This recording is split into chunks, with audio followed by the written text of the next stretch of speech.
Day one of the Linking Your Thinking conference continues with a pretty awesome presentation. I'm really excited to introduce the following tag team here.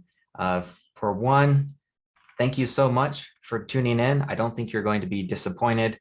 So our presenters today, I'm excited to introduce, are Vicky Zhao and Fei-Ling Tseng. I'm probably not saying that as well as I could, but Vicky and Fei, it's kind of cool how I discovered both of them. I saw YouTube videos by Vicky and I thought, wow, these are pretty awesome. Let me reach out. And it was an idea about the compass of Zettelkasten. And when I did, Vicky said that the inspiration came from Fei. And as it turned out, I was already following Fei on Twitter. So it's a pretty small world, but they are both here to talk more about this really fascinating concept that I think is actually quite practical as well. And maybe we'll even, I don't know, get some hands-on repetitions. But without further ado, I'd like to introduce both Vicky and Fei. So, hey, how are you doing? Thanks, Nick, for introducing us and for inviting us. Yeah, we've been really excited for this. Yeah, and hopefully everyone else is ready for connecting your thoughts with Fei's awesome compass. Thank you, Vicky. Thank you, Nick, for again introducing us. Super excited to be here. And I hope you guys will get something out of this session. I know that for sure Vicky and I have benefited a lot from this system. So can't wait to show it to you and introduce you to it. Well, that is wonderful. So I'd say at this point, unless we're missing anything, then I'd say dive into it, dig into it, screen share away. Alrighty. Okay, here we go. The compass of Zettelkasten thinking. That's the title of our session. Well, let's start with actually introducing ourselves. So Vicky, go ahead. All right, so hi everyone, I'm Vicky. Some of you might know me on YouTube. I am a consultant by day and a creative by night. So I'm on YouTube, I write intersectional thinking, and really this intersectional thinking, connecting your thoughts, has made a huge change in my life. It's fueled all my curiosities. And so I'm really glad to be here and to share with all of you some of the ways that we're going to make this easier for all of us to try this out. And Fei, of course, is the author of The Compass. Hey everybody, my name is Fei-Ling Tseng, and everyone can call me Fei. That's much easier. Currently, I'm an urban planner and a designer, and I reside in Toronto, Ontario. It's been quite a journey for the past year, actually 2 years, where I've been trying out different note-taking systems and trying to get into it. But I'll be honest with you, I've struggled a lot, and only recently have I really felt like I've had some sort of breakthrough. And this idea compass is one of these breakthroughs. So let's move forward. Okay, here. Vicky and I met at a writing course called Rite of Passage. And that was in September last year, right, Vicky? Yeah. And at the end of the course, they recommend all students to start a newsletter. That's when I started my newsletter, and I was only 6 weeks into my writing journey. My newsletter is called Subject to Change, and it was at this newsletter medium that I one day decided I was going to write about this revelation that I'd had in my note-taking system. And so this newsletter edition was born, the essence of the Zettelkasten method demystified. I mean, for me, demystified for me. So this was sort of like just sharing with the people subscribing what I had recently discovered. And then Vicky, what happened then? Yeah, basically I saw that, and it answered the one question of how do you simply connect ideas and expand from one idea and go in all sorts of direction with a simple structure, which of course we'll share in a moment. And it was so good that I wanted to share on YouTube about how to take notes, because from my Zettelkasten video and from the Obsidian video, there were a lot of specific questions on this idea of how do I link it? How do I make sure notes can be easily attached to each other? So that's how this was born. I think Nick then through the algorithm saw this video. Very grateful for that. And here we are. So we have a very simple agenda today. And the scope is clear. We're going to be covering this idea compass, but there are lots of things we won't be covering today, but we will be touching on. If any of these things are unfamiliar, they're not essential to understanding the idea compass, but we may be throwing a little bit of jargon around. So I apologize for those who are not too familiar with the super nerdy side of note-taking. But one of the things we just want to make sure everybody understands is that there is a little bit of knowledge required to, I guess, use the Zettelkasten method, and we will do an intro on that. However, it is not necessary for using the idea compass. You can use the idea compass with any note-taking system, not just the Zettelkasten method. All right, so we're going to start the session with a poll. And this reflects what I just talked about, which is that we have a wide diversity of audience here that have done note-taking for decades, or have just started their note-taking journey, or are simply curious. We'd like to understand more who you are. So Dan, can we start the poll? Oh, here we go. So yeah, we got 4 answers. The top one is, if you've never heard of the Zettelkasten, or you're curious about it but never really delved into it. The second one is, okay, like I've read a blog post or two, maybe even watched Vicky's videos, but still haven't implemented. And the latter 2 are different grades of I've tried to implement it, and either you're successful or there are parts that you're struggling with. Okay, early, yeah. Vicky, you want to comment on the early results? We can make a prediction at this point.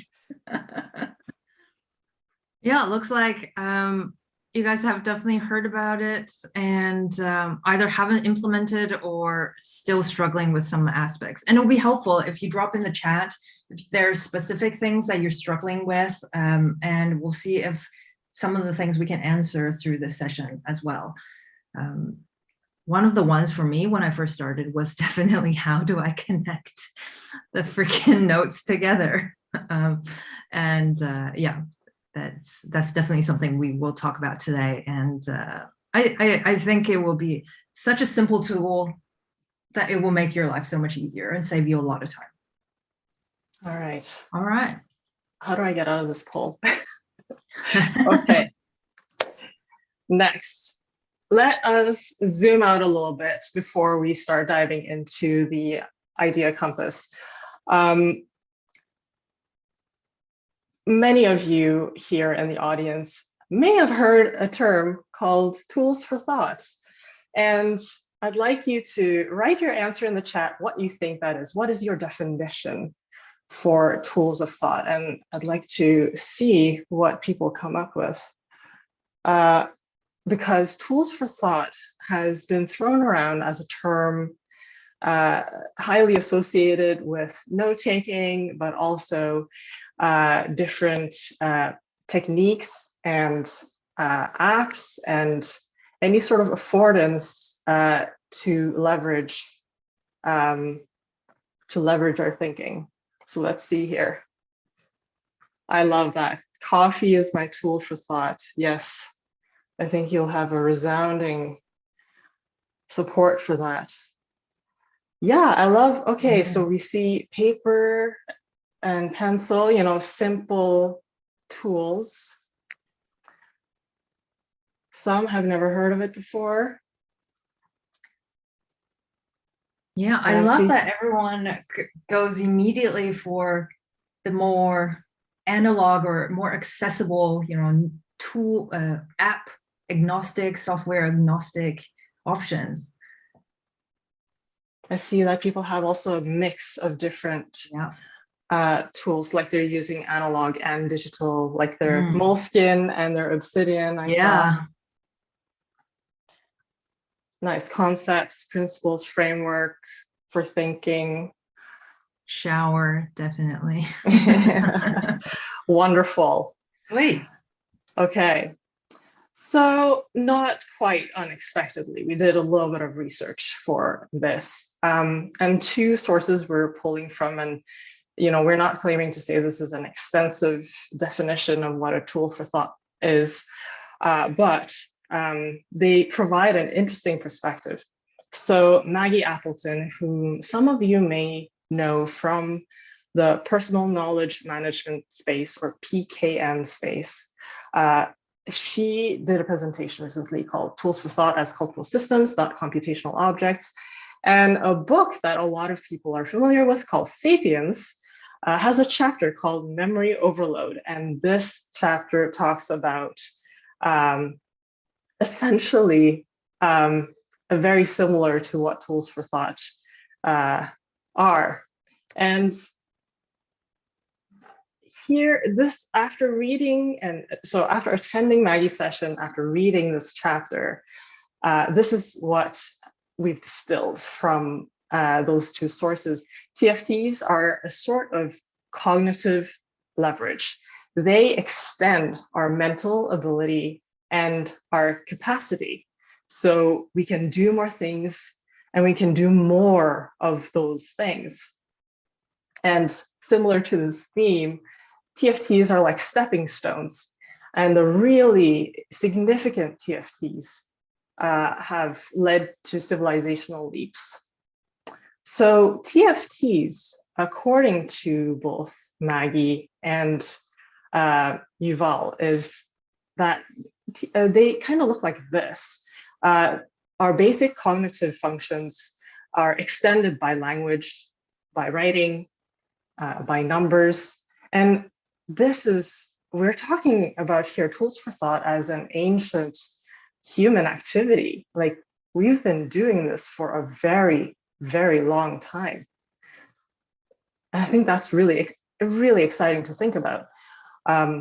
Tools like the Zettelkasten, spaced repetition, you know, when you're practicing for an exam or learning a new language, memory palaces, where you create a space in your mind that is an imagined physical space and you tack things to that space, are all pre-digital tools for thought. Some of them extend our capability, others extend our memory capacity.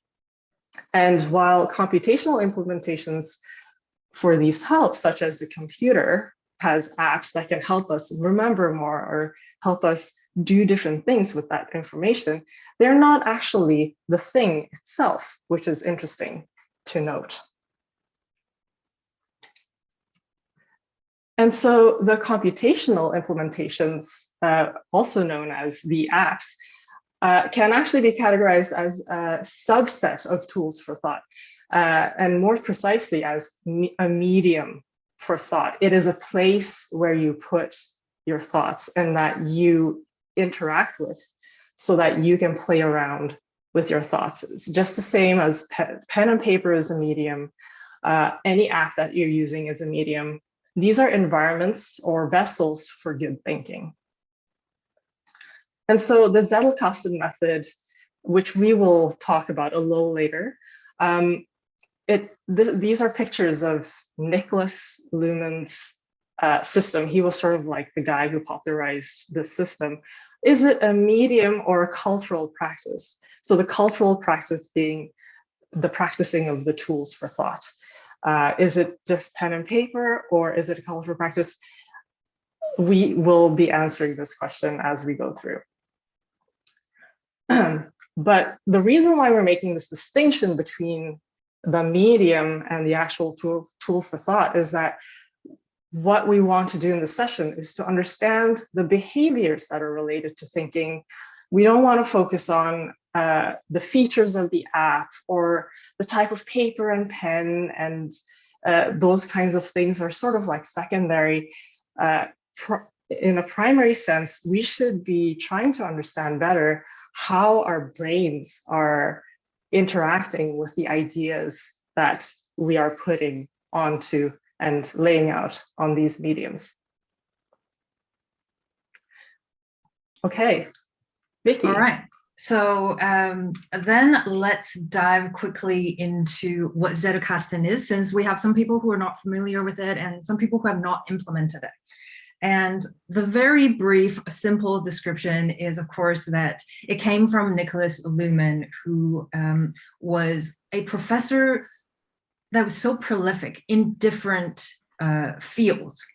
And he would be able to create 90,000 plus notes, authoring over 70 books and 400 scholarly articles in just 40 years.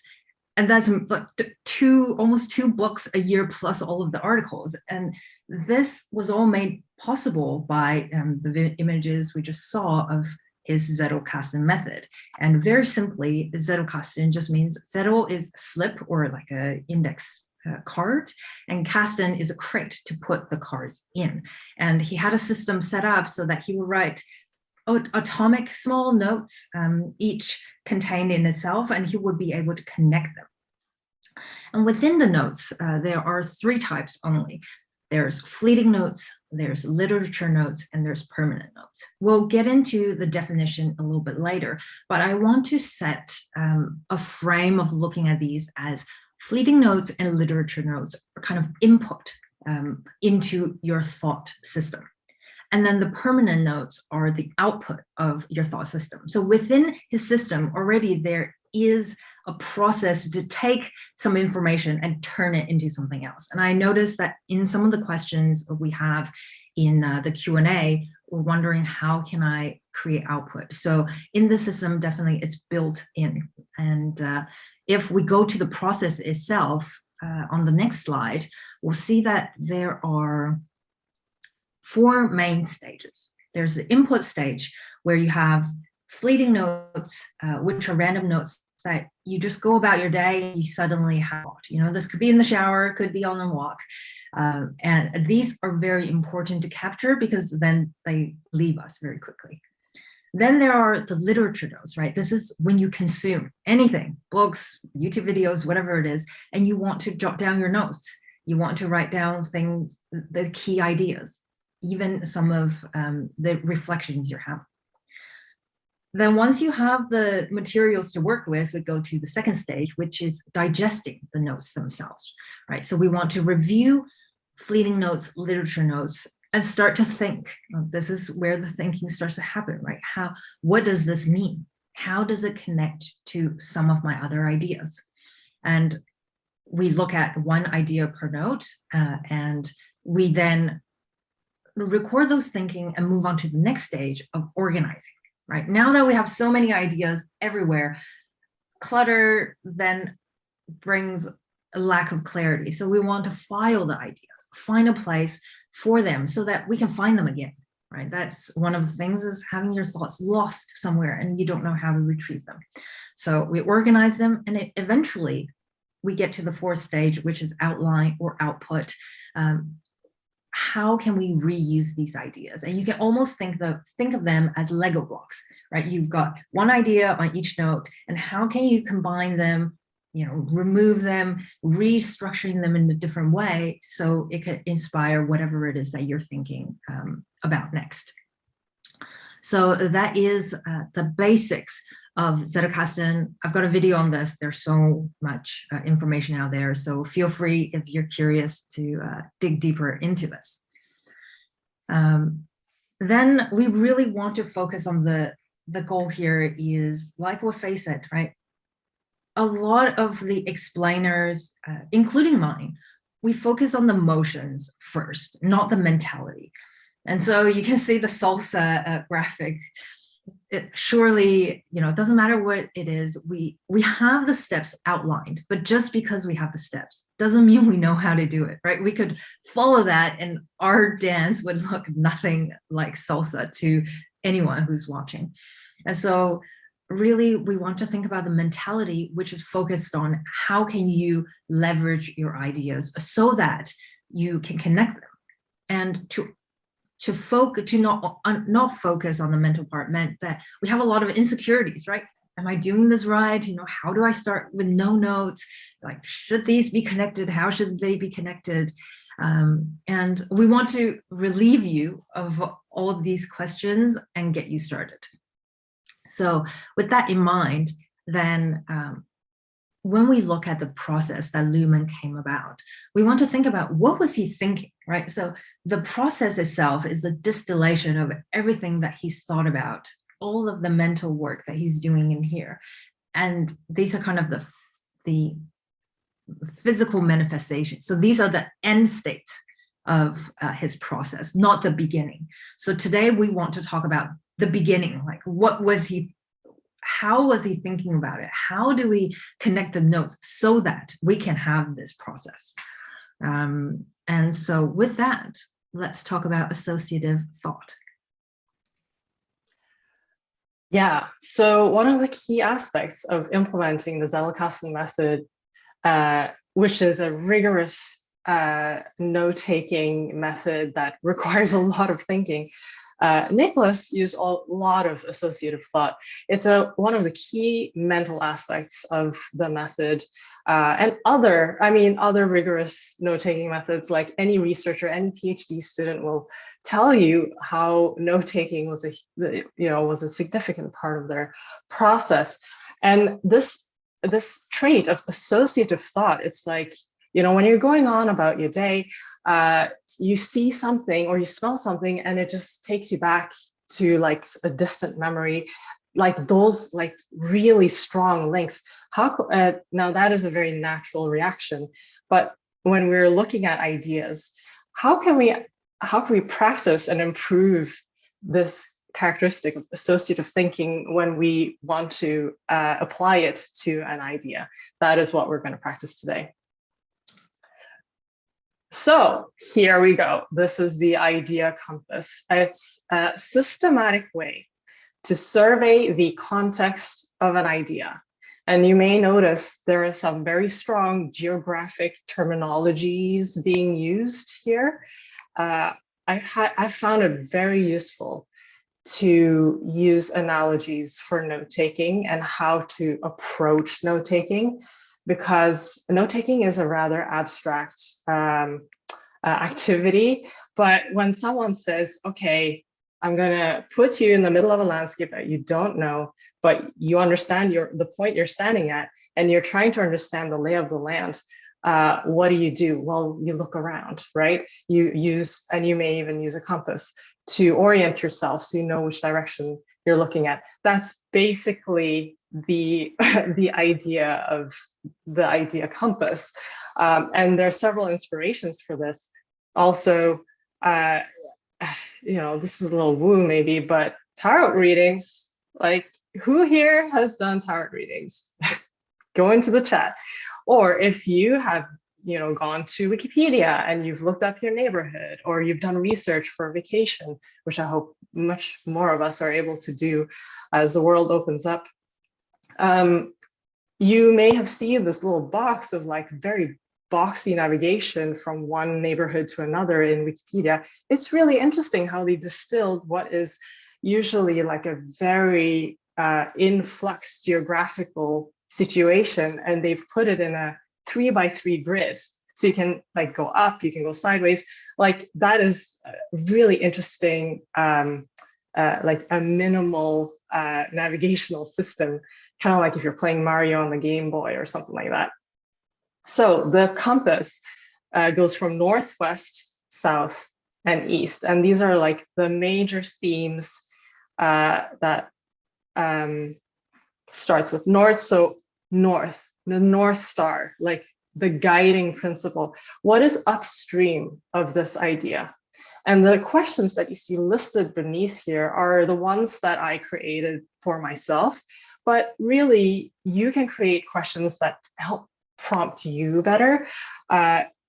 These are all here, we'll share resources afterwards. You can copy this and kind of like make it your own, but I want to tell you that like, this is not like the be all end all, the perfect system as it stands on the slide.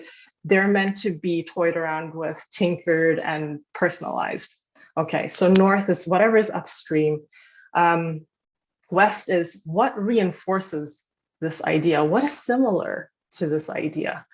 South is what exists downstream of the idea and where can this idea lead to. East is sort of opposite of West in that instead of reinforcing it, it's transforming the idea. So what competes with X? What is the opposite of X? But also what could supercharge X and make it 10 times better, 100 times better? So think of these as conversation starters for engaging with an idea. And now, this is what both Vicky and I have found, is that using the structure of the compass, we're able to gain more clarity into how we should be thinking about the Zettelkasten method. And we're less lost. We're less wondering, like, is this the right thing? We feel like we're gaining traction when we're working with our notes, and that is incredibly exciting. So we have planned for you a live session where we're gonna do some crowdsourced ideation, and we're going to use the idea compass together. But before that, we thought it would be useful for you to see how we have used it in our systems. So with my notes, or let me roll back a bit. The purpose for my notes, so the reason why I take notes is that previously I struggled a lot with, I would have the same ideas pop up again and again, and I would never write them down and I would never work on them. And so, but as anyone, anyone who thinks they have a good idea, I thought my ideas were really good, but I just never wrote them down and like tried to work with them. However, now the first thing I do is I'm looking for ideas. And I think just to give a little bit of context, I said I was working in urban planning. What I'm trying to understand, this is my research question, what I'm trying to understand is how cities provide so much value to us, to humans. And like there's some parts of cities that provide like way more value than other parts. Yet, even though we're able to measure that, it's hard for us to replicate those successful parts. Like, why is it so hard for us to do that? And there's a lot of fighting in cities and competition for resources, for land, etc., how land should be used. I'm trying to understand that and map that out in my note taking. So using it to hunt for good ideas and also understand how those ideas fit together. So when we look at the Zettelkasten method, and I have to admit, I don't implement it quite as truly as it was done by Nicholas Luhmann, but I do have input and digest, and I do use the compass to identify a shiny idea, and I also use the compass to organize my ideas. So here is an example of this. The other day, I came across a video, and Christopher Alexander, who was a famous urbanist, had written a hugely famous book called The Pattern Language, influential both in urbanism and in computation. I took notes on his talk, and I want to illustrate two things here on this slide. One is that I used the idea compass to have a conversation with myself about what he was positing. And from what he was saying, I also was able to distill and pull out this one single idea that I thought was like so shiny. And it goes like this: defining the value of intangible things is one of our greatest challenges. I believe this so much. It's like we love seeing beautiful things, yet it's so hard to actually program that and make space for that in our cities, because everything gets boiled down to something really functional or value engineered, as they call it. And the interesting thing here is that I don't remember if I found the idea first and then had a conversation with myself, or if I had a conversation with myself and then found the idea and crafted the idea from that, which is why I have the chicken and egg emoji there. Like over time, it's literally a conversation with yourself that you're having on the page. And then once I've identified ideas, we got to make sure we don't lose these ideas, because if I don't save it somewhere, I'm not going to find it again. And so I have one page where I save all ideas that I find, and it doesn't matter what kind of idea it is, it just always goes in here. And I have found that the place I fail the most is when I have overly admin heavy organizations. So like if I have metadata, or if I have to put it in a folder, a specific folder, or if I have to give it a specific like name, like those things really bog me down. And so early stages, when I had an empty index file, I would probably file this idea under values. Okay, something really simple and broad. And even in the index file or /MOC, hat tip to Nick, I have conversations with myself there too, that is more concentrated to concerning values.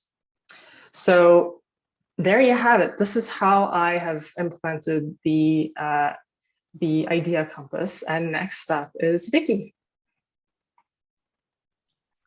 All right, so I think as you can see with Fei's example already, by thinking about the notes in the compass way, or by taking notes in the compass way, it shapes how you think, and you're almost actively trying to make connections, and already it makes it easier.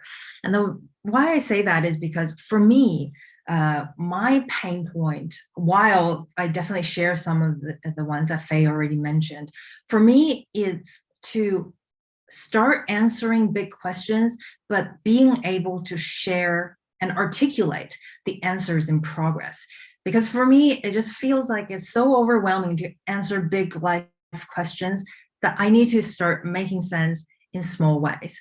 And so with that in mind, I'll share with you my process, which is actually a little bit different from Fei's. And that's one of the ideas we want to get across, is that you can definitely adapt the compass to how you're using this. So on the next slide, my input, digest, organize, and outline, I use the compass in the digest and in the outline phase. So let me show you an example. I write the intersectional thinking newsletter every week. And so for inputs, they usually start from a fleeting note, from a thought I had. So one of the recent articles I wrote started from sitting in a Land Rover on safari, thinking about waking up every single day at 5 a.m. and how that's not a vacation. I need a vacation after I get home, because this 5 a.m. schedule is really tough. So it starts just, like a random observation. Then when I go to the digest phase, I start, having a conversation with myself, just like Fei. And I'm asking myself questions like, what is interesting here? And for me, contrast is definitely one of the things I want to focus on. And for me, it was normal life versus travel. Like these seems to be, two different parts of our lives. But I realized that what's why they're opposite is because we assume that, you know, when we're traveling, we're relaxing, we're switching off, but actually travel doesn't mean that. There's a connection there between travel and normal life. And we might feel more alive while traveling than living at home, which is really strange, right? We should be living most of our life, and yet sometimes it feels like we're just walking zombies, going about our day most times. And so it made me ask more questions, have more conversations with myself as to, you know, what do we live for? Okay, it's a really big question, right? One I cannot possibly give the answer for, but I make a new note from this question because this is a North question, right? This is, why am I even interested in travel and in living and in the idea of switching off and, you know, living in the first place? So I use the compass to guide my thinking. And here, a point I want to bring out is both Fei and I experienced this, is that you don't have to use the compass in all directions all the time. For me, for this idea specifically, going east is all I needed. I was already excited about this idea. I wanted to dig deeper, so I didn't even have the time to go in other directions, and that's totally okay, right? Every idea, it's not always going to have the equal number of ideas generated in all sorts of directions. Okay, so now we move on to organize. I'm not an organization genius like Fei is. For me, my system is really basic. I just use tags. That's my actual note that I wrote down, and I just tag them for when I want to resurface, when I want to revisit these ideas. So one is I hashtag it anecdote, because I find when I'm creating output, I want to add stories into them. So what I do is in my Obsidian, if I'm writing and I want a story, I look at my anecdote tag and I filter them. The next one is build. This one is for a reminder for myself. It's almost like assigning myself a task of, I want to build on this idea over time. I don't have to do it now, but it's a reminder for self. So when I'm ready and I'm in the, you know, the headspace of wanting to work on an idea, I can. Because similar to what Fei said, right? Like if we don't record it, we lose it. And even when we record it, we need to be able to find them in the right time. Then the next one is newsletter. So I I tag my notes based on whether this idea is one for just a tweet or one for a newsletter or one for a YouTube video. And those help me create output. And so for me, the compass really is a tool in assisting creative output. So let's talk about the output, where in my output itself, I want to share the fun of stretching an idea in different directions, kind of like bring people to that strange place and show them around. So in this post I went both west and east, contrasting daily routine on safari versus at home. So for example, I talk about there's a time where we read the news in the morning, and you know, reading the news at home is just, I don't know, you're on your phone or you're reading a physical paper. But on safari, reading the news is looking at tracks on the ground, animal tracks, because it tells you what happened last night. You know, the lions are walking towards the east, right? The leopards had a kill because there was a drag mark on the floor. So it's a very different way of living life. And then I went north towards the end to mention the point of, you know, what are we living for? And for me, part of it is about living for connections. And very strangely, it can come from a foreign place. It can come with a foreign place with strangers that you don't even know, and yet you can feel a connection with them. But in this piece itself, I say, okay, this is for another time. And for me, creating output and answering big questions, it's so difficult that I want to be able to give myself permission to not do it all at once. And that was a block for me in terms of, writing or creating YouTube videos, is I felt like I need to give the complete answer. But by using this method, it was really easy to just take a small chunk of everything that's there and being able to move on. And then the last one is south, which is, what idea does this lead to? And I just threw out a call to action, prompting others to share their unexpected places of connection and get the conversation going. Because another idea, which we won't talk about in this presentation, is also ideas come from conversations, and we can help each other build on ideas. And so that's something I've done. So the process is different from Fei's, and you can see how versatile the compass can be, and you can adapt it to your use. So let's get to you trying it out. Okay, so everyone get ready, because we are going to be asking for your participation to help us build out an idea. And the idea we're going to practice on today is writing is thinking on paper. So is anyone surprised? Yeah. How do we feel about this idea? So that we will try to go in all four directions.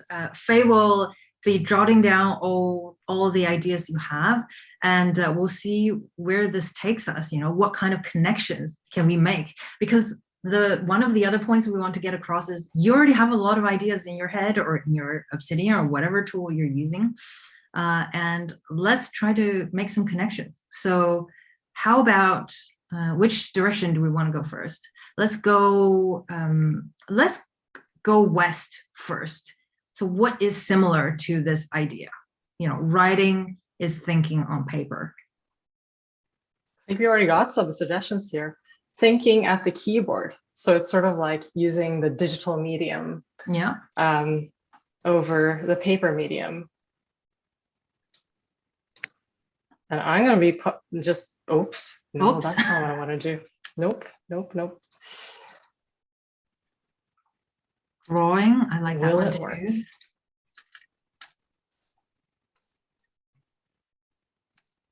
Helps if I don't have caps on. Oh, Nick's walking is thinking on the ground. Yeah. Okay. Andy Clark's example about the external loop of pen and paper is the process of thinking about complex ideas. I love that. Making the distinction that writing helps us do more complex thinking. I'm just going to copy some of these that stand out, because I'm not sure if I can find quickly the ones that you're reading out. Writing is rethinking. I love this one as well. Oh yeah. We've thought once, now we're writing to rehash the idea. Yeah, clarifies the thinking. Yep. Talking it through with your dog. Yep. Could also be on a walk at the same time. Yeah, rubber duckies to process thoughts. Someone else also shared this idea with me the other day, which I really liked. Okay, so we've got already a bunch of great ideas. Articulation. This is excellent. I wish I could put all of these. I know. On the page, but yes. Let's add one more, the articulation. Writing forces you to articulate your thoughts. That's also okay. A good one. All right. Okay, so here we go. In a few seconds already, we're making a lot of connections. Okay, then how about we go north? Oh, sorry. This one's west. Yeah. Yep. I know my directions. So north, all right, this is upstream. Where does this idea come from? What is the theme, or what is the question that it's trying to answer? What are the origins? What belief does this idea support? What causes this? The domain, why write? Yeah. Externalizing thought is essential. Gutenberg. How we think. Despair.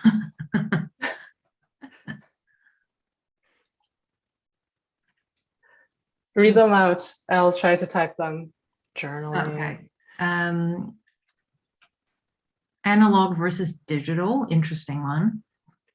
Wanting people to know we existed. Interesting. Questioning Like yourself. memoir style. Note-taking, of course. Questioning yourself before you commit. Questioning your, oh, I like that. Okay. Writing. Yeah. Record keeping. The evolution from talking to writing. Okay. Mm-hmm. Oral histories to written histories. Oral history, yeah. Not everyone can be a bard. Yeah, conversation with self. That's also an interesting one, right? It's a communication tool, not only externally, but internally. Materializing thought. Okay. So, oh my gosh, we have so many.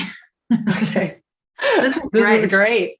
Yeah. Everyone's going to be so good at using the idea compass. Yeah, so I'm very happy. You guys already got the gist. Dealing with existentialism. Okay. All right. Let's move on to the next one. If it's not registered, has it really happened? Yeah. Right. Oh, Danny.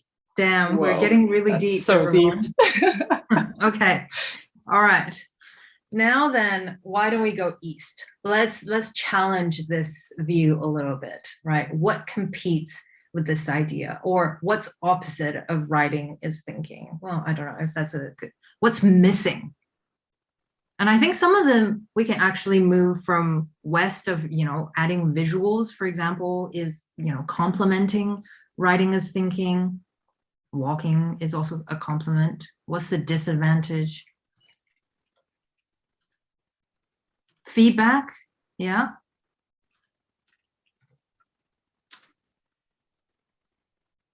Right, processing emotion, writing is processing emotion. I find that very interesting, right? Thinking and emotions, they are different things. Or I mean, I don't know, question mark.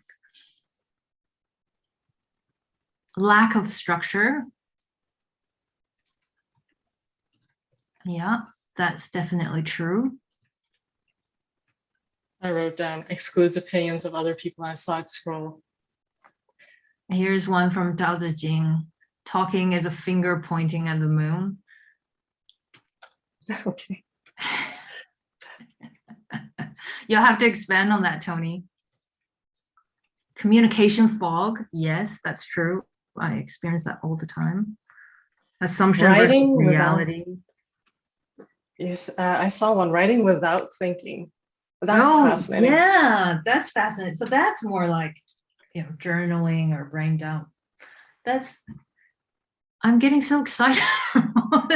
So many good ideas. Yeah. Okay. Okay, we noise have to versus move on signal. to the next let's add that one and then let's move on. What was the last one? Noise versus signal. That's definitely something I've struggled with as well. Okay, great.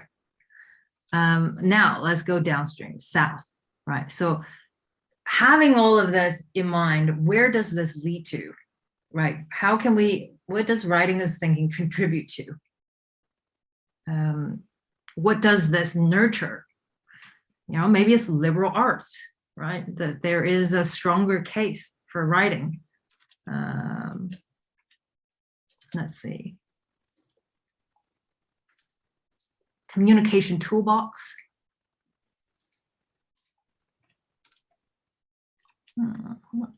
History, mental models. Someone mentioned rite of passage. Tolerance and awareness. Yep. Wisdom creation. Yes. Wisdom creation. Wow.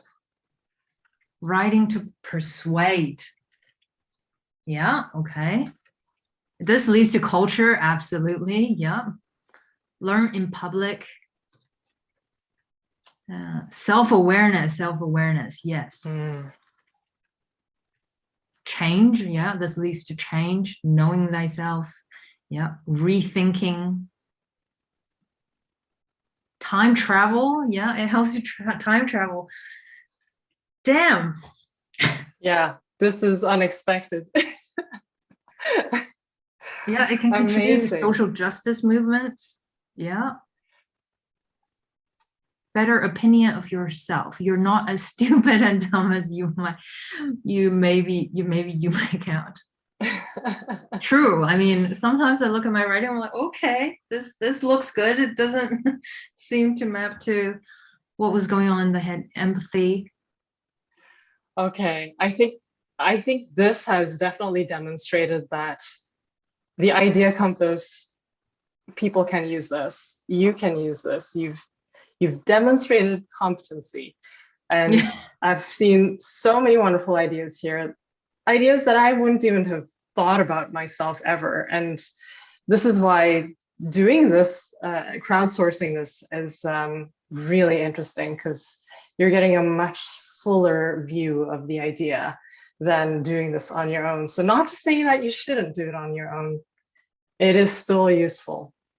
But yeah, this definitely supercharged it for sure. And of course, the chat is saved. And I think depending on how, and when I look at this immediately, as a visual thinker, I would have then taken this, made it into a mind map and shared it with other people. And I think I can get my ideas or generate more ideas so much easier. So, you know, we're in that divergent phase of ideation. And once you're in that output phase, when you converge, having this in front of you will be so helpful. And it helps you see unexpected connections within the ideas that you've come up with as well. Mm-hmm. So Vicky, I'm wondering if you should stop here and switch over to Q&A, because we are at 53 minutes. Sounds good. Sounds good. Yeah. Nick, welcome back. Yeah, happy. I've been here the whole time, just hiding in the bushes. I'm back. Just want to give you a physical round of applause. And if people can give a round of applause in the chat as well. This has been awesome so far. We won't be able to cover all the questions. We'll get a couple in. But then something that Dan posted is that we can continue the conversation if people can ping you, probably on Twitter. And this is probably a good time just to talk about where people can reach you both. Oh, that's right. Yeah. Let's get to that. Oh, and I do see a few links. So after all those applause come in, you can hear them clapping in the digital interwebs. We do have a few places, it looks like, links. But there's the Twitter profiles. There's the @one for Vicky. And this one's coming in for Faye. It's in the chat. Make sure you don't lose that with all the clapping. Thanks, everyone. It's been tremendous. You guys have made it such an enjoyable session. Yeah. I think I have 10 ideas I can start writing posts on just from this 5 minutes of ideation. So I hope if you're interested in creating, you know, like output as well, that this gave you something to work on. Yeah, and as we've been trying to emphasize throughout the entire session, take this tool, make it your own. There's no wrong or right. Like just if it helps you, use it. That's all. Yeah, that is all. Yep. So yeah, this is where you can reach us. And I think stuff will be posted in the chat as well. So that'll be easier, an easier place to get this information. But yeah, Nick, have you had a chance to take a look at the Q&A? Is there anything that stood out to you that we should address? Yeah, I was trying to see if there were some easy wins, some quick ones. The one with the most votes comes from Danny. I'm not sure if it's going to be an easy answer, but I will pose it to you both. Do you suggest atomic notes for linking or larger notes, and why? Maybe I'll start. So for me, there's a place for both, depending on what you're trying to achieve. So for atomic notes, I like them for idea exploration. So we start with a very simple idea and we go in different directions with the compass, for example. And it's more difficult to go with a bigger document because then you get lost in the complexity of it. But having something like a mock that links to other ideas so that you have one definitive place to come back to and understand and visually see all the ideas lined up, I think that's also very useful. So for me, that would be how I would use like different use case for each. I have a very short answer to this. I typically use very, very small atomic notes and I link them together in my MOC or index. And that's how I create connections. And so I make the connections very lightweight but meaningful. So I add a description to each link. Like it's not just like a backlink or something. I make myself create value in that connection before I forge the connection between the two notes. Because making connections in notes in apps is so easy. You can almost overdo it, just like you can overdo collecting things or clipping things from the web. And so I gave myself a bit more friction when creating links. I do not have experience linking larger notes, so I can't really speak to that. I think that is a pretty excellent answer, not just for Danny's question, but the other one that had the most upvotes. How on earth do you connect notes together? And you sort of both answered a little bit of like a map of content, sort of, compile links, and then another also small notes intentionally explaining how they're linked together. Yeah, and you saw Vicky's method that used the hashtags. Like you can use hashtags to link ideas together as well if they have a certain theme or if they're linked to, if you have a more of like a workflow that you're going through or a destination where you want to send an idea, hashtag a newsletter. And then when you hit the newsletter tag, you see all your newsletter ideas. So that's, one different way of doing links than just straight up links. Yes. Okay, well, any final thoughts before I give one more wrap up? I want everyone to look one more time in the chat where Dan has successfully reposted those links where you can easily click the URL and jump into Vicky and Fei's YouTube, website, newsletter, Substack, and Twitter, Thank you, Dan. respectively. And I definitely encourage you to do those. But yeah, any last words? Oh, I wish this was a longer session. Please, I know we didn't answer most of the questions, so feel free to send Fei and I questions in the DM on Twitter or reach out wherever. Yeah, I mean, this has been so fun. Hopefully you got something out of it. Same. I echo Vicky's sentiments. I'm thrilled with how the session went. It was exciting. There was a lot of amazing energy, and compiling and crowdsourcing those notes together was incredibly fun. I wanted to, there's one question in the Q&A that I just want to highlight from Christopher. How do you make it not feel like you're spending all your time managing your Zettelkasten like project management? Honestly, that was one of my key pain points using and trying to implement Zettelkasten method. And the way I've done it, I've stripped all admin and overhead from my method. And some of you guys noticed I'm using Logseq as my note taking, and specifically for Zettelkasten. And I use the indents to create hierarchy between different ideas. And just hitting tab to create hierarchy is so lightweight. It's so easy. You don't have to connect them in different ways. They have implicit hierarchy just by moving the dots and the bullets around. And I found that to be one of the things that were so helpful to lessening the overhead on maintaining this. But there are more parts to the system that I'm completely glossing over and not describing. But that's one of the important ones. Thanks everyone for the amazing questions also. Yeah. So what Dan and myself will do is we'll package up that Q&A and make sure that we send those to Vicky and Faye so they can kind of look over those, maybe post on Twitter or elsewhere. Yeah. So just be on the lookout. But with that in mind, let's give one more round of applause. We're going to wrap this up with some music again. So I might try to take over the screen share and then play that same music to get us out of here. But this was just fantastic. Thank you, both of you, so much for sharing what you have. I think it's a really powerful computational medium tool for thought. And with that, so long.